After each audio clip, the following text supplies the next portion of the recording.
Hello students, good evening. My name is Sarvesh Singh. Welcome to you my class. आज का topic colour blindness. It is very important question.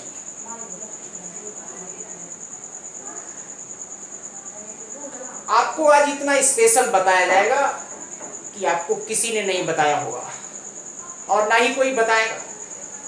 किसी भी competition में बैठने के लिए पर्याप्त होगा.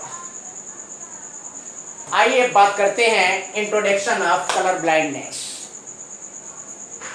कलर ब्लाइंडनेस क्या होता है इसके बारे में बात करते हैं. कलर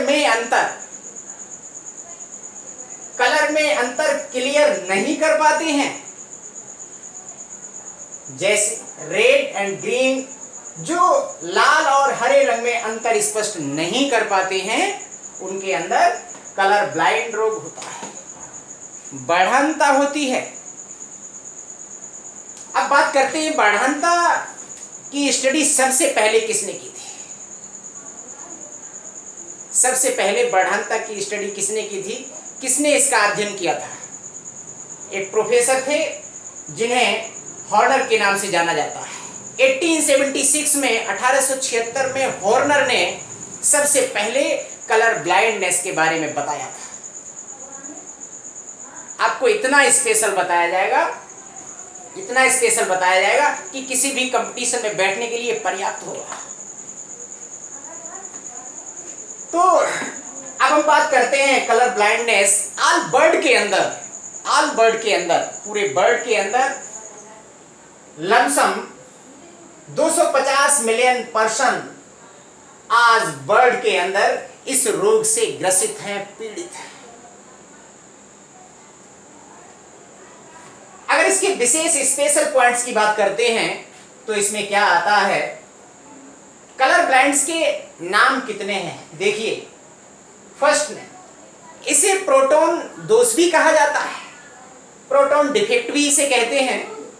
इसका सेकेंड नाम डाल्टनिज्म. डाल्टनिज्म कहां से लिया गया है, जॉन डाल्टन से लिया गया है. थर्ड नाम इसका क्या है, रेड ग्रीन ब्लाइंडनेस, लाल हरा अंधापन. यानी ऐसे ह्यूमन बींग्स या ऐसे पर्सन जो रेड एंड ग्रीन कलर में डिफरेंस नहीं बता सकते हैं उन्हें लाल हरा अंधापन रोग कहते हैं. एक चौथा नाम और हमें मिल गया है जिसे सीवीडी के नाम से जाना जाता है. इस रोग के लिए सीवीडी भी कहते हैं.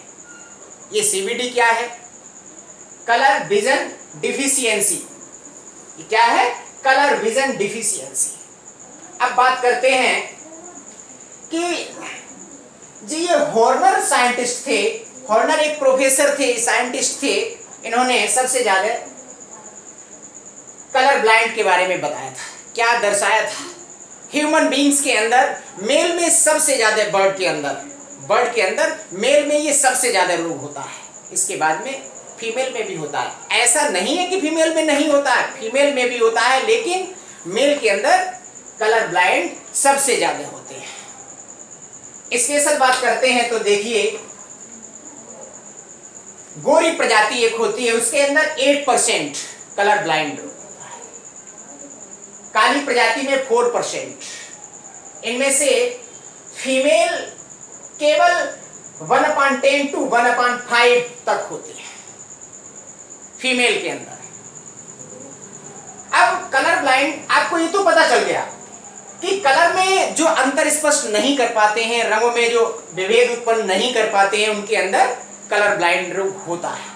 अब बात करते हैं कि कलर ब्लाइंड ये रोग क्यों होता है, किसकी कमी से होता है, इसका उत्तरदायी कौन होता है. अब इसकी बात करते हैं. चलिए, कलर्स में अंतर बताने के लिए कौन उत्तरदायी होते हैं, कौन कहां मिलते हैं देखने के लिए. आंखों के अंदर पाए जाते हैं. आंखों के अंदर क्या होते हैं, कोन होते हैं. कोन में विशेष प्रकार की, स्पेशल टाइप की 3 प्रकार की सेल्स होती हैं. 3 प्रकार की सेल्स होती हैं. और वो सेल्स ही उत्तरदायी होती है। यदि कोन में कोई फॉल्ट होता है या शंकु में, कोन को शंकु हिंदी में कहा जाता है, इन शंकु का कोई दोष होता है तो कलर ब्लाइंड रोग होता है, ये डेफिनेट है। कोन में कलर पिगमेंट्स पाए जाते हैं। कोन में क्या होता है? रंग वर्णक पाए जाते हैं। यदि रंग वर्णक की या कलर पिगमेंट्स की कमी हो जाती है तो वर्णनता अवश्य होती है, ये डेफिनेट है, वर्णनता अवश्य होती है। चलिए आगे बात करते हैं। कलर्स के लिए संवेदनशील पिगमेंट्स होते हैं जो कोन सेल के पास होते हैं, या उन्हें कह सकते हैं जो कोन सेल्स होती हैं। कलर्स के लिए संवेदनशील पिगमेंट्स कौन कौन से होते हैं? 3 प्रकार के संवेदनशील पिगमेंट्स होते हैं। कौन कौन से होते हैं बात करते हैं अब। पिगमेंट्स 1, क्लोरोलेव, ये ग्रीन कलर के लिए संवेदनशील होता है, ग्रीन कलर के लिए पहचानता है, उत्तरदायी होता है। इसी तरीके से सेकेंड पिगमेंट्स साइनोलेव, साइनोलेव ब्लू कलर के लिए उत्तरदायी होता है, ब्लू कलर के लिए संवेदनशील होता है। थर्ड दिया है एरिथ्रोलेव, ये रेड कलर के लिए उत्तरदायी होता है। अगर इन तीनों प्रकार के पिगमेंट्स की बात करते हैं तो ह्यूमन बींग्स के अंदर 3 टाइप की कलर ब्लाइंड पाई जाती है। ये रोग 3 प्रकार का होता है। अगर हम तीनों प्रकार के पिगमेंट्स पर नजर डालते हैं तो ह्यूमन बींग्स के अंदर ये बढ़ानता 3 प्रकार से देखने के लिए मिलती है। क्या मिलती है? फर्स्ट, प्रोटोनोपिया, ये लाल जो रेड लाइट होती है, लाल प्रकाश के प्रति कम संवेदनशील होते हैं। जब ये लाल प्रकाश के प्रति कम संवेदनशील होते हैं इसीलिए इसे लाल रंग की बढ़ानता कहते हैं। दूसरी बढ़ानता ड्यूटेरोनोपिया, ग्रीन प्रकाश के प्रति ये कम संवेदनशील होते हैं, इसी वजह से हरे रंग की बढ़ानता कहते हैं इसलिए। तीसरा ट्राइटोनोपिया, ये ब्लू प्रकाश के लिए कम संवेदनशील होते हैं तो इसे नीले रंग की बढ़ानता कहते हैं।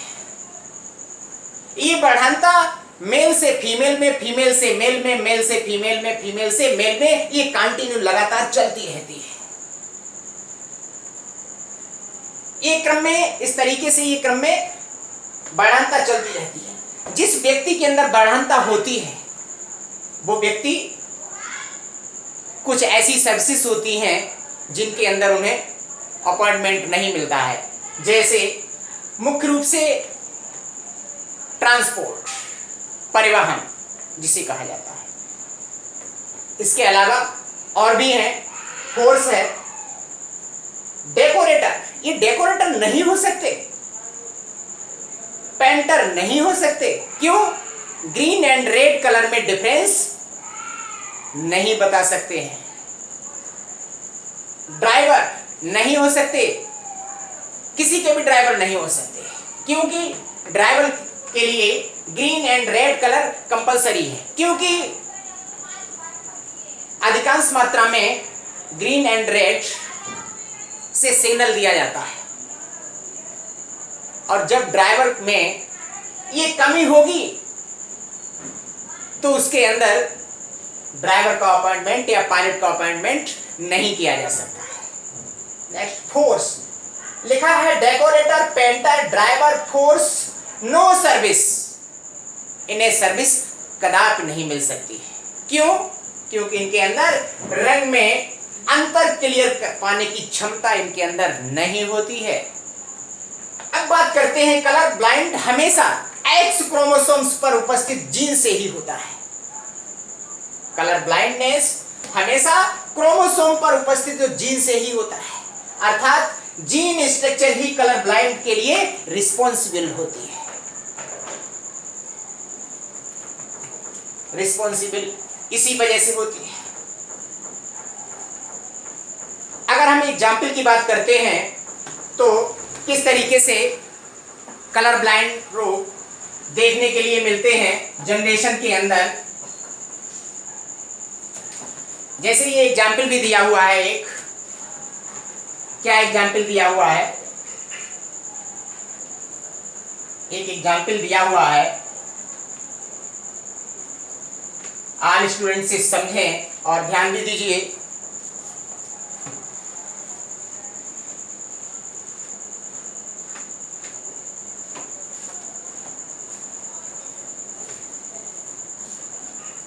जैसे एग्जाम्पल भी मैंने दिया है इसमें, यदि normal male and colour blind female के क्रॉस होने पर उनकी आने वाली जनरेशन में किस प्रकार के रोग आते हैं।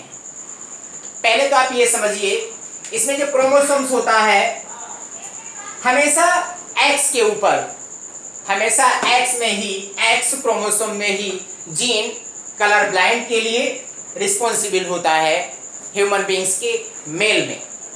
जैसे देखिए एक्स वाई, ये किसका क्रोमोसोम्स है? मेल का है। किसका क्रोमोसोम्स है? मेल का क्रोमोसोम्स है। तो अब हम बात करते हैं कि नॉर्मल मेल एक्स जो क्रोमोसोम्स है, अगर इस पर जीन कलर ब्लाइंड है तो इस तरीके से इसका सिंबल हो जाएगा। कलर ब्लाइंड के लिए यहां पर सी के लिए यूज किया गया है। कोई सा सिंबल मान सकते हैं। तो ये मेल कैसा हो गया? कलर ब्लाइंड, कलर ब्लाइंड हो गया। मेल कभी भी कैरियर नहीं होते हैं, मेल कैरियर नहीं होते हैं, मेल कभी भी कैरियर नहीं होते हैं, यानी वाहक नहीं होते हैं, ये वाहक नहीं होते। फीमेल कैरियर भी होते हैं, कलर ब्लाइंड भी होते हैं। विशेष बात क्या है? फीमेल में क्रोमोसोम्स क्या होता है? एक्स एक्स होता है।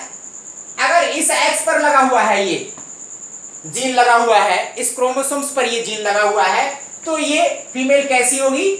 कैरियर होगी। अगर दोनों पर ये लगा हुआ है तो ये कैसी होगी? कलर ब्लाइंड होगी। कैसी होगी? कलर ब्लाइंड होगी। अब देखिए यहां पर क्वेश्चन में क्या दिया हुआ है, यदि normal male and colour blind female के क्रॉस होने पर उनकी आने वाली जनरेशन में किस प्रकार के रोग होते हैं। तो क्या है, यहां पर एक नॉर्मल मेल है, ठीक है, यहां पर ये सिंबल मिटा दिया मैंने, ठीक है, नॉर्मल मेल। अब यहां पर क्या दिया हुआ है? कलर ब्लाइंड फीमेल, ठीक है, कलर ब्लाइंड फीमेल।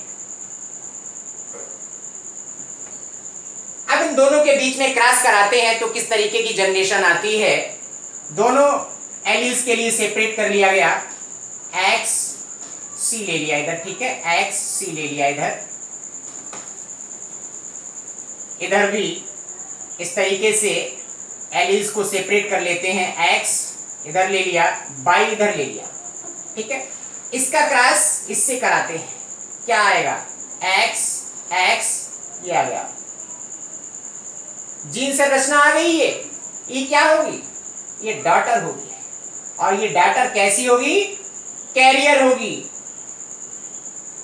ये डॉटर कैरियर कैसे होगी? क्योंकि एक ही क्रोमोसोम्स पर यदि जीन से रचना आती है ये, तो ये डॉटर हमेशा कैरियर होती है। ओके, नेक्स्ट, इसका क्रॉस इससे कराते हैं तो क्या आता है? एक्स सी बाई, ये क्या होगा? सन होगा। यहां पर भी ये जीन संरचना इसके एक्स पर आ गई। तो मैंने क्या बताया था? क्या मैंने बताया था कि जो मेल में एक्स क्रोमोसोम्स पर जीन आता है तो मेल हमेशा कलर ब्लाइंड होता है, ये कभी भी कैरियर नहीं होते हैं, ठीक है। ये कैसा आएगा? Colour blind, colour blind.